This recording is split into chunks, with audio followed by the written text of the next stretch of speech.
ওনার তো দেশে ফেরার তো কোনো অসুবিধা নেই। উনি যে কোনো সময় ইচ্ছা, উনি বাংলাদেশের না যে কোনো সময় ইচ্ছা উনি দেশে ওনারা যে সময় নিজেরে যে সময় উনি মনে করবেন উনি সেই সময় দেশে ফিরবেন। মিনিস্ট্রিতে লিখছি, ফরেন মিনিস্ট্রি ফরেন অ্যাডভাইজারও আপনাদের বলছে, তারাও কিন্তু তাদের চিঠি দিচ্ছে যে আমাদের বাংলাদেশি নাগরিক যদি ওই অবদেশে থাকে আমরা অবশ্যই নিব, কিন্তু তারা একটা প্রপার চ্যানেলে আসতে হবে। নিয়ম হলো প্রপার চ্যানেলে। ওনারা করে নাকি এটা ফলো না করে এই জঙ্গলে রাস্তা দেখি জায়গায় না ওই সব জায়গায় গিয়ে করে, এটা একটু অমানবিক।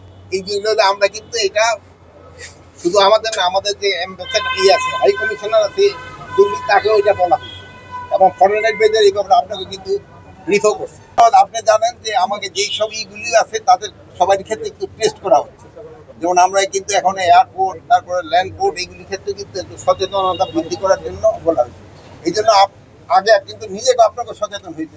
ওনার তো দেশে ফেরার তো কোনো অসুবিধা নেই।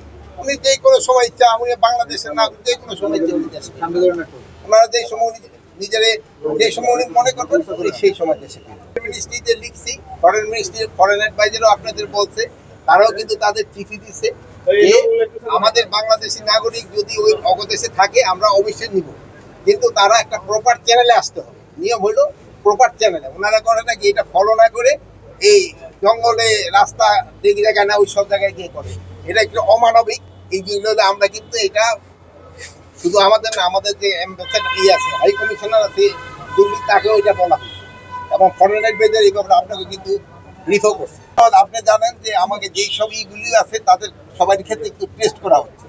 যেমন আমরা কিন্তু এখন এয়ারপোর্ট, তারপরে ল্যান্ডপোর্ট, এইগুলির ক্ষেত্রে কিন্তু একটু সচেতনতা বৃদ্ধি করার জন্য বলা হয়েছে। এই জন্য আগে কিন্তু নিজেকে আপনাকে সচেতন হইতে।